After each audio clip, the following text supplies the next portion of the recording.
नमस्कार, मैं हूं दीपाली। आइए नजर डालते हैं 17 जून की कुछ खास न्यूज अपडेट्स पर।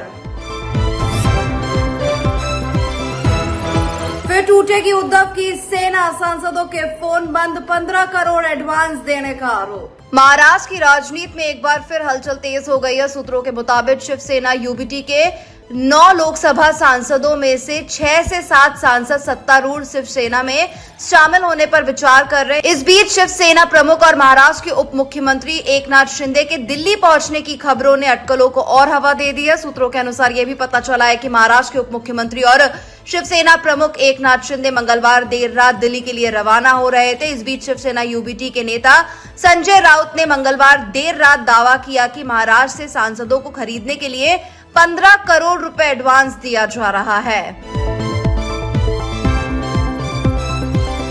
रांची में आरएसएस ऑफिस पर पेट्रोल बम फेंकने की कोशिश। रांची में आरएसएस ऑफिस पर पेट्रोल बम फेंकने की कोशिश की गई। किसी नुकसान की खबर नहीं है। पुलिस जांच कर रही है। झारखंड विधानसभा में नेता प्रतिपक्ष और भाजपा नेता बाबूलाल मरांडी ने कहा, आरएसएस के दफ्तर में रात 12:36 पर 2 लड़के 2 बार आते हैं। एक बार ऊपर पेट्रोल बम चलाते हैं जो फटता है और फिर नीचे गिरता है, फिर आराम से लौटते हैं। मामला गंभीर है। संघ के ऑफिस में इस प्रकार से हमला होना यानी एक प्रकार से बड़ी घटना को राज्य भर में अंजाम देने की तैयारी थी। हमने उनकी गिरफ्तारी की मांग की है। में रात के 12:36 पर 2 लड़के आते हैं और एक बार नहीं 2 बार आते हैं। एक बार ऊपर में पेट्रोल बम चलाते हैं जो फटता है और दोबारा नीचे में चलाते हैं और आराम से फिर लौटते हैं। और वो कार से आते हैं, सपोर्ट में मोटरसाइकिल भी है, पता नहीं कैसे। तो ये मामला गंभीर है क्योंकि संघ के ऑफिस में इस प्रकार की हमला होना यानी एक प्रकार से ये कह सकते हैं कि भाई बड़ी घटना को राज्य भर में अंजाम देने की एक तैयारी थी। और जैसे ही सूचना सवेरे मिली हम लोगों को तो आकर के फिर प्रांत प्रचारक से मिले, पूरी जानकारी ली है। फिर यहीं से डीजी से भी बात की है, एसपी से भी बात की है और डीसी से भी बात की है। तो एक तो हम लोगों ने कहा कि भाई उसकी गिरफ्तारी हो जाए और फिर पुलिस पिकेट भी तैयार हो गई। पश्चिम बंगाल में योग दिवस को लेकर तैयारियां तेज, आएंगे पीएम मोदी। पश्चिम बंगाल के मुख्यमंत्री शुवेंदु अधिकारी ने कहा, प्रधानमंत्री मोदी योग दिवस पर आएंगे। इसके लिए पूरी तैयारियां चल रही हैं। पूरे पश्चिम बंगाल को साफ रखना चाहिए। विकास तो होगा, बेरोजगारी भी खत्म होगी, कानून व्यवस्था दुरुस्त होगी, लेकिन इसके साथ स्वच्छता भी जरूरी है। मां गंगा को साफ करना चाहिए और इसके लिए काम शुरू हुआ है। पश्चिम बंगाल सरकार, कोलकाता कॉर्पोरेशन सब हम लोग प्रधानमंत्री जी को स्वच्छ से स्वागत करते हैं। इसका पूरा तैयारी चल रहा है। ये एक दिन का नहीं, ये जो आदत खत्म हो गया था, ये आदत को वापस लाने के लिए ये कदम। पूरा कलकत्ता को, पूरा बंगाल को साफ सुथरा रखना चाहिए। डेवलपमेंट तो होगा, बेरोजगारी तो खत्म होगा, कानून व्यवस्था तो तंदुरुस्त होगा, लेकिन साथ साथ स्वच्छता का भी जरूरत है। राम मंदिर डोनेशन विवाद पर प्रियंका चतुर्वेदी बोली, इससे बड़ा कोई पाप नहीं।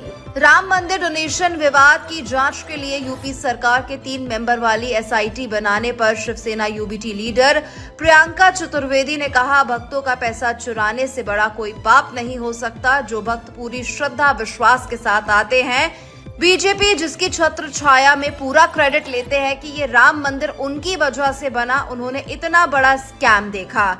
अब जैसे ही एसआईटी फैक्ट्स और जो सामने आ रहा है उसे सामने लाएगी, एक और बड़ा स्कैम सामने आएगा, क्योंकि वे सिर्फ वोट पाने के लिए पॉलिटिक्स करते हैं। देखिए, इससे बड़ा पाप नहीं हो सकता है कि श्रद्धालुओं के पैसे भी आप चुरा लें। वो जो पूरी निष्ठा, श्रद्धा और धन, सनातन की बात करने वाले जो श्रद्धालु आते हैं, आपने उतना भी चढ़ावा अपनी जेबों में कर लिया, इससे बड़ा पाप क्या हो सकता है। भारतीय जनता पार्टी जिसके अंतर्गत पूरा श्रेय लेते हैं कि ये जो राम मंदिर बना उनकी वजह से बना, इसमें और इतना बड़ा घोटाला है। अब जैसी एसआईटी के सामने जो चीजें आएंगी और जो ये उजागर हो रहा है, इससे बड़ा घोटाला पाया जाएगा। कि ये सिर्फ और सिर्फ राजनीति करते हैं वोट पाने के लिए। इनकी ना ही श्रद्धा है, ना ही भक्ति है, ना धर्म में विश्वास है।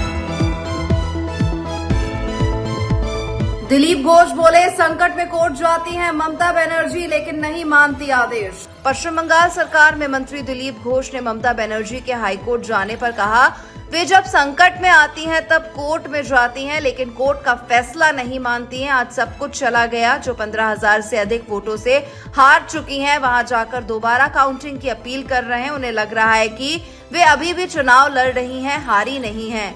ऐसे में ही 5 साल बीत जाएगा। वो जब संकट में आती हैं तब कोर्ट में जाती हैं लेकिन कोर्ट का जजमेंट नहीं मानती। इनकी ये अभ्यास है, इनकी ये प्रैक्टिस है।